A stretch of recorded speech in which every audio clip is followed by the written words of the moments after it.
Buenas tardes a todos nuestros amigos que nos ven desde las cuentas de Paz Activa. De nuevo estamos reanudando nuestras conversaciones, perdón, que se me está yendo el video, nuestras conversaciones de hoy, em, que hacemos, disculpa, hoy tenemos con nosotros al periodista Edgar López. Edgar es un reconocido periodista, especialista en derechos humanos, que además está actualmente, eh, bueno, cursando el diplomado que estamos realizando en la UCAB sobre transiciones políticas y justicia transicional.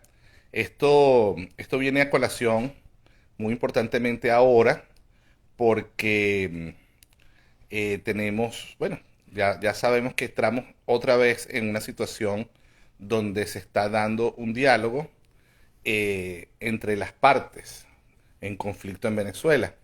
Eh, y esas partes en conflicto, por supuesto, están justamente nuevamente sentados para tratar de llegar a algún tipo de negociación para que Venezuela, por supuesto, pueda destrancarse el juego democrático y podamos entonces avanzar hacia unas elecciones transparentes.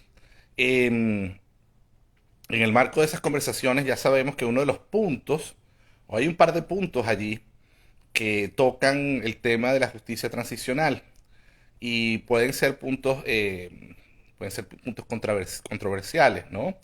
Eh, y bueno, esto es un tema que, por eso tenemos a Edgar hoy aquí presente, que ya se unió, ¿no? Y lo vamos a unir aquí a la conversación, eh, porque el tema que nos atañe es un tema más que todo comunicacional, porque cómo se percibe, cómo se percibe este tema de la negociación, cómo se puede digerir de alguna manera, de mejor manera, si en esta oportunidad hay un resultado, cómo podría eso digerirse a nivel de opinión pública y cómo podría venderse esa idea. Edgar, ya te veo por aquí en la cámara, te damos las buenas tardes y agradeciendo de nuevo la deferencia de tu tiempo para, para hablar de este tema. Ya veníamos hablando, que lo hemos visto en las clases del diplomado también, y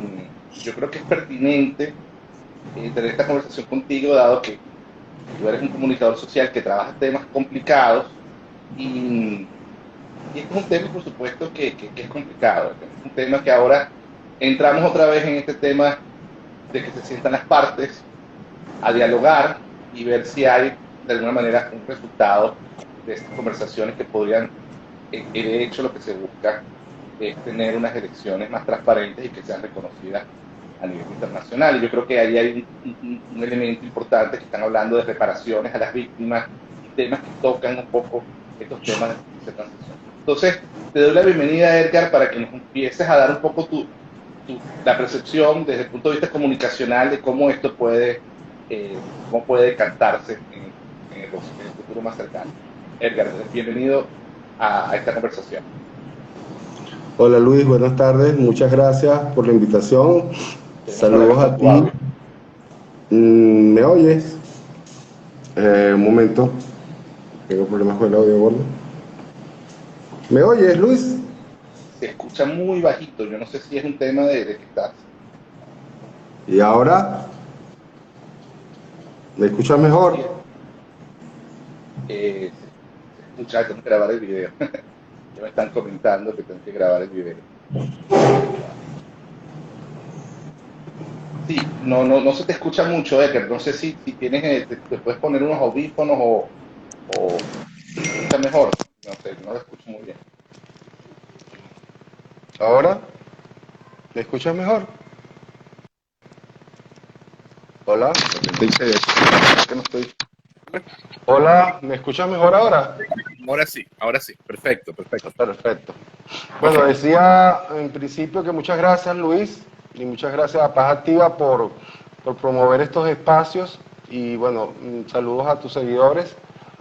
Eh, yo diría que para empezar habría que distinguir los planos del debate de una cosa tan lejana, y me permito el adjetivo, como la justicia transicional, y ya voy a explicar por qué considero lejana.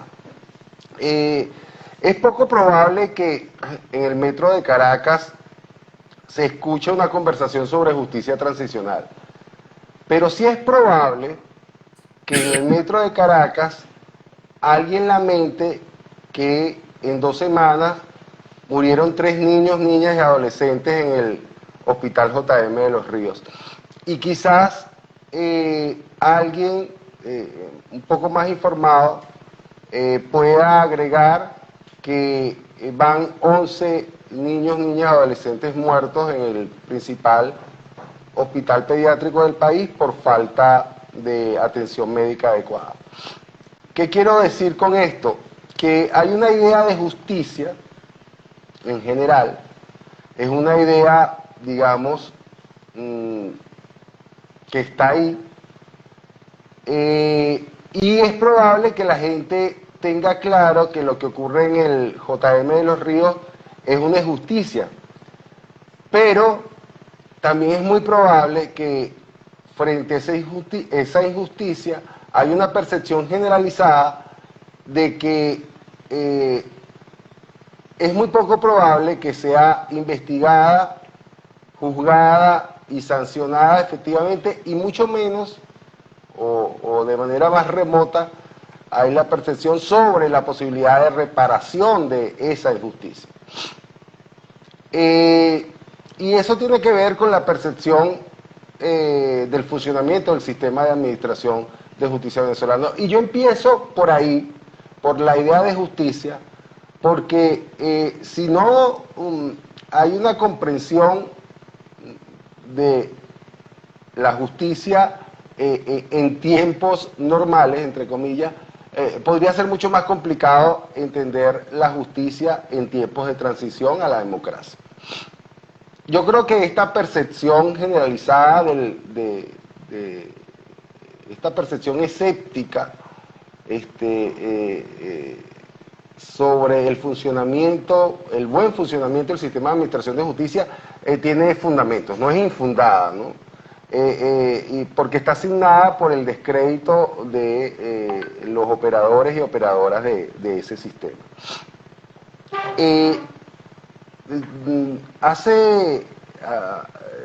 Durante muchos años se medía regularmente la percepción de las principales instituciones del país. Eso se ha dejado de hacer, digamos, sistemáticamente, pero digamos, yo que sigo vinculado con el quehacer tribunalicio y con esa relación ciudadano-sistema de administración de justicia más empírica que otra cosa, tengo la idea de que si una persona sin poder se ve en la obligación de entrar a ese sistema de administración de justicia, tiene la percepción de que va a salir con las tablas en la cabeza. Entonces, en general, tengo la idea de que nadie quiere saber nada de tribunales, nadie quiere saber nada de la justicia en términos formales, como existe y como opera el sistema de administración de justicia venezolano. Entonces, creo que antes de tratar de comprender qué idea tienen los venezolanos y venezolanas, qué cercanía, qué proximidad, qué conocimiento tienen los venezolanos y venezolanas sobre la justicia transicional, habría que empezar por ahí. ¿Qué idea, qué percepción, qué proximidad tienen los venezolanos y venezolanas con la idea de justicia? Entonces, eso por una parte, pero a propósito de el posicionamiento de estos temas en la opinión pública, también hay que detenerse un poco en el contexto, ¿no? Y en esta lógica de supervivencia en la que muchas personas en el país estamos, digamos, sometidos. Yo tengo la impresión de que los plazos de los proyectos de vida de muchos venezolanos y venezolanas están determinados por esa lógica muy primitiva de la supervivencia. ¿Cómo hago para comer mañana? ¿Podré vacunarme? ¿Cuánto tiempo voy a perder echando gasolina? De modo que la justicia transicional, que por lo pronto es una quimera, no tiene cabida en esa lógica de supervivencia. Por otro lado, yo diría que en ese plano del debate general, no el debate de los expertos y expertas, sino el debate de las cosas que le importan y se valoran como importantes por la población, habría que ver el tema de la ciudadanía, o mejor dicho, la destrucción de la ciudadanía. Creo que ante la falta de pesos y contrapesos que caracterizan los regímenes autoritarios y la represión brutal contra cualquier persona que denuncie atropellos, buena parte de la población venezolana supone que puedo hacer muy poco o nada para cambiar las cosas en el plano político y mucho menos en el plano del funcionamiento del sistema de administración de justicia. Y aquí empiezo a combinar esa percepción generalizada sobre la justicia y sobre la justicia transicional con lo que se ha debatido en unos escenarios reducidos, escenarios académicos, escenarios de la sociedad civil. Paz Activa tiene más de 10 años hablando de justicia transicional. Y, digamos, las personas que se han dedicado a estudiar con cierta rigurosidad los procesos de transición a la democracia, tienen claro que la justicia transicional solo es posible si antes hay un cambio suficientemente consolidado. En el diplomado hemos discutido y vuelto a discutir, revisado y analizado si estamos al inicio, si comenzó la transición, si eso es un proceso que comienza con los cuestionamientos de la forma de gobierno.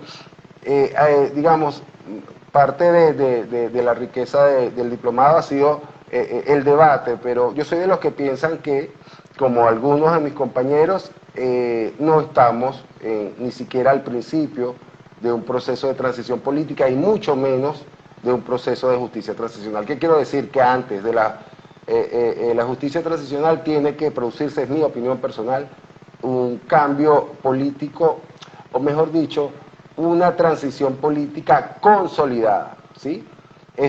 Ya sabemos que esto no es de un día para otro, que son procesos muy, muy largos.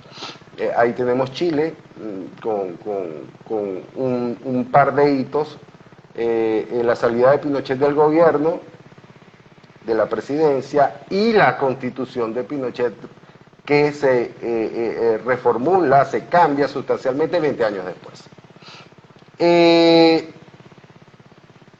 Entonces, quizás las personas que son legas en el asunto también intuyan que debe haber un cambio político para que haya un cambio de las instituciones y de las instituciones judiciales. Pero un sistema de justicia transicional, que es un sistema alterno, que no sustituye al sistema de administración de justicia ordinario, esa discusión, ese nivel de detalle, ni siquiera está suficientemente en las agendas de todos los sectores académicos y los sectores de la sociedad civil que pudieran tener un interés natural en este tipo de procesos, porque por la razón de ser, por sus razones de ser, porque quieren hacer incidencia en materia de derechos humanos o porque trabajan en beneficio de las víctimas de violaciones de derechos humanos. Pensemos en las agendas. ¿O quieres preguntar algo, Luis? No te oigo, Luis. Primero decirle a todos los que están escuchándonos que estamos abiertos a preguntas. Pueden hacer las preguntas vía el chat. De nuevo, estamos hablando con el periodista. Estamos hablando con Edgar aquí sobre justamente la percepción de todo este tema. También Edgar quería comentarte sobre por qué, por ejemplo, dentro de los puntos de discusión que se están hablando ahorita en esa mesa de diálogo, ¿no? Se habla de reparaciones a las víctimas, ¿no? Y parece ser que es un tema de interés. Estoy totalmente de acuerdo contigo sobre, digamos, la situación del sistema de justicia que lleva muchísimos años con gravísimos problemas de acceso. O sea, las personas no tienen acceso a la justicia en Venezuela, eso está claro. Hay muchísimas barreras para acceder a la justicia y de hablar una justicia transicional, que es un sistema, como tú bien dices, paralelo a la justicia ordinaria, que estaría de alguna manera supliendo esos déficits del sistema judicial y digamos sus falencias, ¿verdad? Es bastante pedir. Ahora, la pregunta es, la pregunta que quiero hacer es, ¿cuál podría ser ese interés realmente de las partes en llevar esto, un tema tan complicado como tú bien dices, que además tomaría años en resolver en una agenda de diálogo como la que están haciendo ahora? Sí, me quería referir precisamente a la agenda de los medios, periodistas e influenciadores con este tema. Y pasamos rápidamente a tu pregunta. El debate sobre la justicia transicional en Venezuela ha logrado algún centimetraje periodístico y quizás en el escenario en la tribuna de las redes sociales, en el contexto precisamente de los intentos de negociaciones entre el gobierno de Nicolás Maduro y los sectores de la oposición. El hecho que haya habido varios intentos fallidos podría causar mayor escepticismo y podría reforzar la idea de que algo como la justicia transicional es una cosa muy remota, muy lejana. Pero habría que ver, habría que revisar, sin desconocer lo que ha pasado, lo que ha ocurrido en el pasado reciente. En el memorándum de entendimiento entre las partes que han comenzado a negociar en México, la palabra justicia aparece una sola vez. Y aparece para referirse a la justicia como un valor o uno de los valores superiores del ordenamiento jurídico. O sea, no para referirse a la justicia restaurativa, ni siquiera a la justicia punitiva, sino para referirse a la justicia como valor superior del ordenamiento jurídico venezolano. Pero, aunque también aparece una sola vez, aparece la palabra víctimas. Y aparece la palabra víctimas asociada a la reparación. Y eso definitivamente pareciera indicar que va a formar parte de las negociaciones, y en ese sentido, esa es una agenda marcadora para la opinión pública, no solamente nacional, sino internacional. Entonces, a diferencia de los otros procesos de negociación, de los otros intentos de negociación entre el gobierno de Nicolás Maduro y sectores de la oposición, en esta oportunidad, en un documento muy escueto, muy preciso, que es el resultado de lo que las partes han llamado el proceso pendular. Es decir, eso del proceso pendular es una categoría nueva a la que tendremos que empezar a familiarizarnos, pero tiene que ver con todo lo que ocurrió para llegar a ese documento que tiene la palabra víctimas y la palabra reparación. Entonces, detrás de esa mención a la palabra víctimas y a la palabra reparación en el memorándum de entendimiento que marca la agenda de las negociaciones en México, seguramente, no lo sabemos, y corrijo, entonces si no lo sabemos no podemos decir seguramente, probablemente haya una gran discusión sobre el sistema de justicia transicional. Sin embargo, como dicen los analistas, esa agenda tiene unos términos como muy cautelosos. Había que llegar a unos mínimos sin mucha adjetivación, de modo de que no se generaran al principio resquemores y lo cierto es que a los efectos de tu pregunta, Luis, yo creo que si este proceso se mantiene en el tiempo con las formalidades que no habíamos visto en otros procesos, yo creo que eso es una diferencia que no es puramente de forma. La formalidad en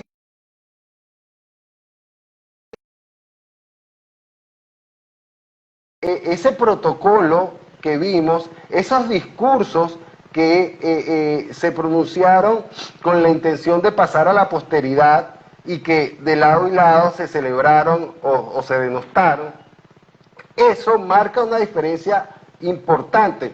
En este caso, repito, ese protocolo no es forma, es fondo. Y ese memorándum de entendimiento que tiene la palabra víctima, la palabra reparación, y a pesar de que de manera declarativa como valor superior del ordenamiento jurídico venezolano, la palabra justicia, son importantes a efectos de que se empiece a trajinar la idea de la reparación. Si empezamos por ahí, quizás puede ser más sencillo entender de qué va la justicia transicional. Porque la justicia transicional es fundamentalmente restaurativa. Mientras la justicia ordinaria tiene énfasis en lo punitivo, meter presa a la gente que hizo algo malo, que cometió un delito, la justicia transicional se enfoca en la necesidad de reparar daños. Y entonces el hecho de que se haya planteado de esta manera a mí me parece un acierto, porque es una manera mucho más amigable de entrarle a un proceso que puede ser difícil de comprender si lo empezamos si no le entramos ¿para qué? ¿Para qué la justicia transicional? Y cuando el memorándum de entendimiento habla o incluye la palabra reparación, bueno, ahí está. ¿Para qué la justicia transicional? Para reparar daños por las violaciones de derechos humanos que se han cometido en el país. Violaciones de derechos humanos no figura en el memorándum de entendimiento, sí figura en el discurso de Blay, pero no en el memorándum de entendimiento, pero se trata incluso en el plano del debate de la opinión pública de una lógica incremental. Estas negociaciones en México tienen la perspectiva incremental. Vamos primero por una cosa, después por la otra, después por la otra, en un orden que puede ser incluso preclusivo, ¿sí? Para lograr esto necesitamos primero tener amarrado esto, y yo creo que si tuviéramos que decir que nos corresponde a los que tenemos interés en fomentar este debate, es agarrarlo por ahí, tratar de abrir el debate sobre la necesidad de la reparación de daños. Eso es una cuestión que lo van a entender las madres y los niños y niñas y adolescentes que esta mañana salieron a la calle otra vez, a la calle al frente del JM de los Ríos. Entonces creo que es esa forma de potabilizar el debate, de hacer amigable el debate, si lo quiere fomentar, para que se sienta que es parte de las cosas que me interesan. Porque a todas estas es una buena parte, si no la mayoría, de la población venezolana la que tiene algún dolor por algún daño del cual podría ser responsable por acción o omisión el Estado, y que el Estado debe reparar ese daño y ese dolor en la medida de lo posible. Edgar, primero, de nuevo identificando, estamos hablando con el periodista Edgar López, especialista en derechos humanos que cubre varias fuentes muy complejas. Y bueno, estamos hablando justamente de este tema, de la justicia, del diálogo que se está dando en México, de la mención de reparaciones, ¿no? Aquí nos preguntaban, desde el punto de vista periodístico, y esto es uno de los, digamos, de los bastiones de la justicia transicional, el tema de la memoria histórica. ¿Qué se está haciendo desde el punto de vista periodístico para que no se pierda, ¿verdad?, todas estas cosas que están sucediendo, cómo se están documentando, porque realmente eh, lo, lo- a nosotros lo que nos parece desde Paz Activa y la Iniciativa de Justicia Transicional y todo este trabajo que estamos haciendo en este campo, es que el tiempo es el gran enemigo de la memoria, ¿no? Va pasando el tiempo y vamos olvidando estas violaciones de derechos humanos, vamos olvidándonos de los casos, vamos olvidándonos de justamente lo que pasa en los hospitales, en las clínicas, que es el drama del día a día de muchas personas, ¿verdad? Y el drama de la supervivencia. ¿Cómo periodísticamente, cómo el gremio está asumiendo esa grandísima responsabilidad? Sí, bueno, debo decir a la persona que preguntó que precisamente la construcción de memoria es mi trabajo final para el diplomado.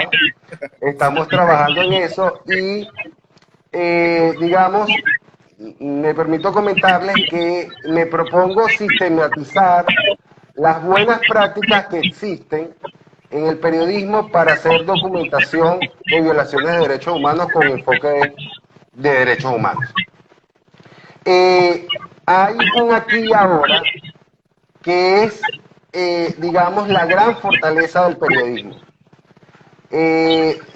Digamos, nosotros desde los medios y desde los lugares de donde hagamos periodismo, tenemos la función de ir haciendo el trabajo de registro.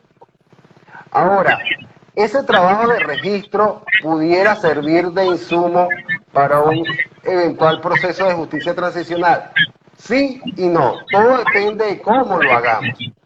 Si nosotros hacemos ese trabajo de registro de hechos que tengan que ver con violaciones de derechos humanos y nos hacemos eco de la retórica oficial o nos hacemos eco de discursos hegemónicos, vengan de donde vengan, nuestra contribución será muy, muy débil. Si nosotros desarrollamos algún tipo de metodología, algún tipo de baremo que tiene que ver con el periodismo con enfoque de derechos humanos, siempre será muy útil ese registro que se hace en el aquí y en el ahora, que se hace permanentemente porque es función de los medios y de los periodistas.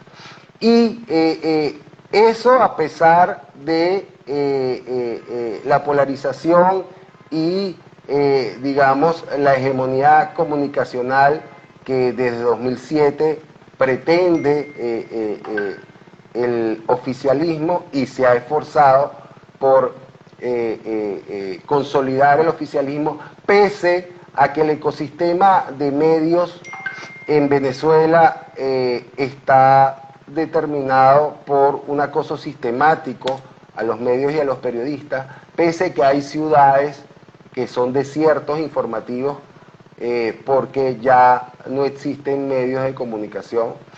Y cuando uno empieza incluso a documentar cómo, en qué condiciones los periodistas venezolanos y los medios venezolanos estamos haciendo el trabajo y encontramos trabajos sobre los desiertos informativos como lo que ha hecho el Instituto Prensa y Sociedad de Venezuela, y vemos Nicaragua, que es un país que se queda sin prensa.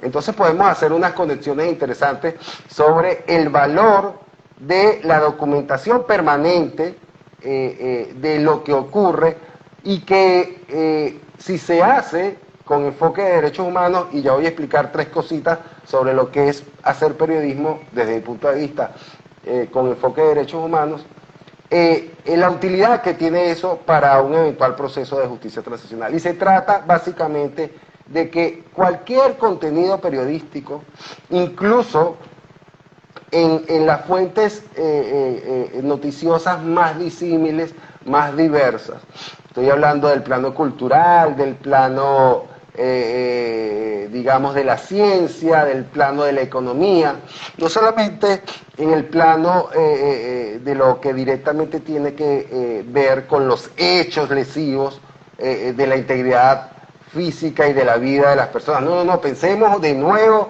en los niños, niñas y adolescentes y en las madres y padres, cuidadoras y cuidadores del JM de los Ríos. Entonces se trata de identificar con claridad cuál es el hecho lesivo, en la medida de lo posible, en segundo lugar, identificar el agente del Estado responsable de la protección de ese derecho, ¿sí? Porque la identificación del hecho lesivo me tiene que llevar a la identificación del derecho lesionado, del derecho comprometido. Entonces, en segundo o en tercer lugar, tenemos que tratar de identificar cuál es el agente del Estado responsable de esa protección y eventualmente comprometido en la violación de ese derecho. Fíjense que estoy hablando de dos planos: la obligación de proteger y la responsabilidad por violación de un derecho. Son dos posibilidades en cuanto a lo que tiene que ver con la actuación del Estado. Y el Estado está encarnado por personas. Y si bien hay un plano de responsabilidad estatal, también hay un plano de responsabilidad penal individual y ya los venezolanos y venezolanas, algunos o buena parte de la población, empieza a entender que es una cadena de mando. Que es una cadena de mando, como la funcionaria o el funcionario que llegó a mi barrio de las FAES, no llegó allí sin una orden de su supervisor, y ese supervisor tiene un jefe, y si nos ponemos a buscar con detalles, esa cadena de mando puede llegar hasta un ministro o hasta el propio presidente de la República. Y en cuarto lugar, ese enfoque de derechos humanos, ese contenido periodístico debe tener el estándar más favorable de protección como una referencia, y generalmente el estándar más favorable de protección proviene del derecho internacional de los derechos humanos. Y ahí es donde los periodistas tenemos que tener claro un poco cuáles son esos marcos de referencia que legítimamente en cualquier contenido periodístico permiten, sin editorializar, sin tener una posición tomada a favor o en contra. No. Estas son las reglas de juego. Estos son los compromisos internacionales voluntariamente adquiridos por el gobierno. Aquí está la Constitución, las leyes y los reglamentos. Esta es la normativa vigente. Es de justicia que se aplique y que se proceda conforme a derecho, que se aplique esa normativa y se proceda conforme a derecho. Si nosotros, desde los medios y desde el lugar donde estemos haciendo periodismo, empezamos a entender la utilidad, muchos,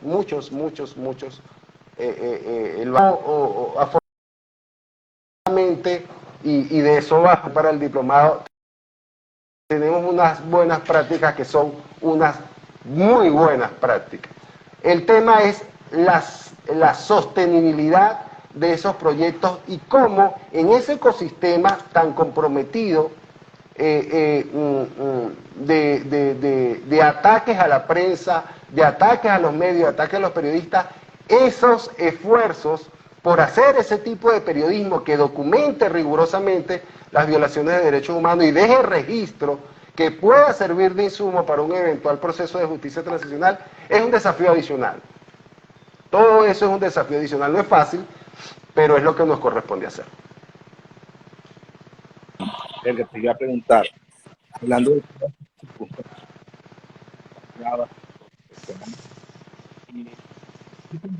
Te oigo con dificultad, ahora sí te oigo mejor. Ok. Estoy preguntando que, dado lo que explicaste, ¿no? Dado, por ejemplo, el caso de Nicaragua, que es un desierto periodístico, podemos esperar que sabemos que el trabajo del periodista en Venezuela es sumamente complejo, sumamente cuesta arriba. Claramente tenemos una democracia muy debilitada, que una de las traducciones de esos déficits de la democracia es justamente la falta de libertad de expresión, la falta de acceso a la información. Y la pregunta es, ¿estamos en riesgo? Venezuela está en riesgo de caer en un desierto informativo. Porque sabemos que hay muchísima censura, autocensura, y en estos temas es mucho más difícil, porque es un tema que atañe directamente al Estado como victimario de violaciones de derechos humanos. ¿Cómo te sientes tú justamente en este escenario tan, digamos, tan difícil para ejercer tu profesión en este caso? Sí, el tema de los desiertos informativos lo ha documentado ampliamente el Instituto Prensa y Sociedad y los invito a que revisen sus últimos informes con esa categoría de desiertos informativos. Es realmente sorprendente y alarmante cómo en algunos estados, por ejemplo, en Portuguesa, hay una desaparición casi total de los medios tradicionales, pero la buena noticia es que los periodistas se las ingenian. Y eso sí lo he conocido yo de primera mano y precisamente con personas que han emprendido esas iniciativas, se crean mecanismos casi underground, plataformas informativas insurgentes en el mejor sentido de la palabra. Digamos, hay una suerte de autogestión de la labor informativa y, aunque modestos, se abren algunos canales que no son los medios de comunicación tradicionales, pero se abren algunos canales para difundir e intercambiar información. Eso habla muy bien de el compromiso de muchos periodistas venezolanos con el oficio, con la función social que tiene el periodismo y sobre todo en el interior del país, Luis. O sea, uno que está en Caracas y solo va al interior cuando tiene que reportear un caso que ocurre en el interior. Pero cuando tú conversas con los compañeros y compañeras del interior del país y conoces en detalle todas las dificultades que ellos tienen, cero infraestructura, cero posibilidad de traslados para los lugares, digamos, un control más férreo de o una cerrazón más grande de las fuentes oficiales, unos mecanismos de agresión mucho más evidentes, de ataques mucho más contundentes y graves.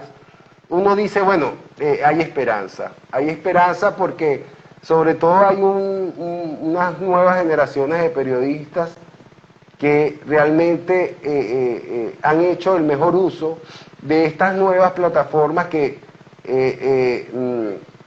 permiten otra forma de gestionar la información. Pensemos, por ejemplo, en los noticieros o los noticiarios que se difunden a través de WhatsApp. Son iniciativas que finalmente, y valga decirlo, caen en el plano de la resistencia. Y nos toca a los periodistas, como le toca a todos los ciudadanos y ciudadanas, desde el espacio donde se muevan. Esto de la recuperación de la democracia es una cosa que nos emplaza a todos y cada uno de nosotros y nosotras puede hacer algo y no es, digamos, tan cierto esa idea de que poco o nada se puede hacer para promover los cambios políticos que permitirían una reparación de los daños que se han cometido durante tanto tiempo. Mira, Edgar, y ya, bueno, ya cerrando, porque sabes que estas conversaciones tienen que ser breves en live, pero ¿cómo tú crees que pueda recibir la población eh, un resultado, digamos, un resultado, solo un resultado de estas conversaciones en México? ¿Cómo crees que puedan, que a nivel de opinión pública puedan tratarse de tal manera que ofrezca oportunidades, ¿verdad?, para avanzar en una transición política que tú bien dices, no sabemos no puede haber justicia sin una transición, especialmente política, porque este es un tema mayoritariamente político. Yo soy de la opinión que en Venezuela ya hay una transición, que es una transición económica, que se han liberado varios factores de la economía, pero todavía estamos, por supuesto, a la espera digamos, de esa liberación, digamos, política y de dejar que la democracia empiece otra vez a tomar funcionalidad dentro de Venezuela. ¿Qué crees tú? ¿Esto va a ser bien recibido si tiene un resultado positivo o puede ser recibido con mucha resistencia por parte del público? Sí, aquí va a haber una libre interpretación o una interpretación interesada de cada resultado, sea el que sea, por cada una de las partes. Y aquí, digamos, opera con mucha fuerza el aparato propagandístico del gobierno. Esa retórica oficialista sobre cada cosa que ocurra en México puede ser determinante en cómo se construye la opinión pública. Del otro lado, del lado de la oposición, las posibilidades de mostrar su versión de cada hallazgo, de cada resultado, es mucho menor. Hay un tercer lado que son las organizaciones no gubernamentales, las organizaciones de la sociedad civil, y ahí incluyo a los medios y a los periodistas que deben hacer el trabajo de volver a los fácticos, ¿sí? Volver a los fácticos. Y aquí hay un tema de expectativas que tiene que ser manejado por los intérpretes con mucho cuidado y con mucha responsabilidad. Porque yo empecé esta conversación hablándote o compartiendo con todos los que están en este debate con lo que acaba de ocurrir o con lo que ocurre en el JM de los Ríos, y quisiera volver a eso. O sea, ¿en qué lugar de las prioridades ponemos a los niños, niñas y niñas del JM de los Ríos? Son los únicos y las únicas que merecen atención prioritaria. Hay un tema de demandas, de muchas demandas, que van a hacerse efervescentes mientras en México hay dos grupos discutiendo sobre cómo enderezar algunas cosas que están torcidas en el país. Entonces, el tema de las expectativas va a ser crucial en, digamos, la percepción que se tenga de cada paso que se dé. Porque no es... se debe comprender la desesperación no solo de los niños, niñas y adolescentes y padres cuidadores y madres cuidadoras del JM de los Ríos, sino de todos los que tenemos en Venezuela nuestros derechos comprometidos. O sea, ha pasado mucho tiempo, hay mucho dolor, es un dolor añejo, es un dolor profundo, y razonablemente cada uno tiene derecho a exponer su demanda, pero son muchas las demandas, son muchas las expectativas, y ¿cómo lo va a gestionar México? ¿Sí? Ese es un problema que en el diplomado hemos analizado, cómo lo gestionaría la justicia transicional. Y por ejemplo, pensamos hemos debatido y los expertos y las expertas como Nelly Cuenca, Cecilia Sosa, han insistido en la mediación, Milagros Betancourt, han insistido en la mediación como un mecanismo alterno para gestionar esa gran cantidad de demandas que no se podrían judicializar, ¿sí? Pero fíjate, eso es el proceso de justicia transicional que todavía es muy lejano. Pensemos en la percepción de cada paso que se dé en México. Y sobre todo la parte gubernamental en boca de Jorge Rodríguez y de Nicolás Maduro han insistido en la idea de acuerdos tempranos. Acuerdos tempranos y acuerdos tempranos. Pero ¿cuál es el acuerdo temprano que requiere el gobierno? El levantamiento de las sanciones. Si el levantamiento de las sanciones finalmente es el punto de honor y es lo que es el punto de honor del gobierno, finalmente termina siendo el baremo de las negociaciones en México, digamos, mucha gente se sentirá frustrada porque el levantamiento de las sanciones no resuelve la emergencia humanitaria compleja. La emergencia humanitaria compleja comenzó mucho antes de que se impusieran las sanciones, que además, hay que decirlo, no son solo de Estados Unidos, sino de otros países y otros bloques de países del mundo, y no son contra toda la población, sino son contra personeros del gobierno, vinculados muchos de ellos a las violaciones de derechos humanos que han causado tanto dolor. Edgar, bueno, de nuevo muy agradecido por todo este análisis. Quisiera que dejaras, no sé, tus señas de redes sociales para seguirte, leer tus artículos. Te invito también a leer en nuestra página web de justiciatransicional.org.be. Ahí hay un trabajo sobre memoria histórica. Te invito a que lo consultes para tu propio trabajo también. Y agradecido muchísimo bueno, que estés aquí en Venezuela, trabajando en Venezuela y preparándote para un proceso que ya bien dices que va a ser muy largo y que va a requerir muchísimo de profesionales capacitados para poder llevarlo adelante. Así que, Edgar, bueno, despídete, identifícate antes de despedirte.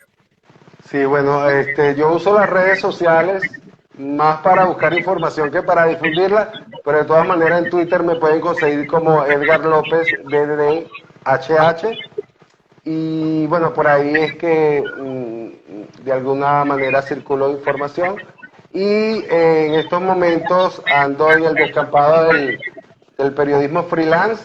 Estoy muy vinculado a Efecto Cocuyo, y digamos, ese es un escenario natural para la producción de contenidos de mi parte y para la contribución a la producción de contenidos. Gracias Luis, gracias Paz Activa, gracias Luisa Berlioz. Seguimos debatiendo estos temas. Gracias, Edgar. De nuevo, muy agradecido por tu tiempo. Y bueno, los invitamos a todos también a seguirnos a nosotros, @pazactiva. También pueden encontrar mucha más información en nuestra página web sobre el tema, que es justiciatransicional.org.be. Muchísimas gracias, Edgar, de nuevo. Y nos vemos pronto. Bueno, nos veremos pronto. Ya terminamos las clases como tal de este diplomado. Y voy a invitar también que en septiembre estamos abriendo otra vez el diplomado sobre estos temas de transiciones, democracia y justicia transicional. Creo que de la mano ahora de la Universidad Monte Ávila, si Dios quiere, y de la Universidad Metropolitana. Gracias, Edgar, de nuevo por tu tiempo y estamos en contacto. Saludos. Gracias a todos por escucharnos.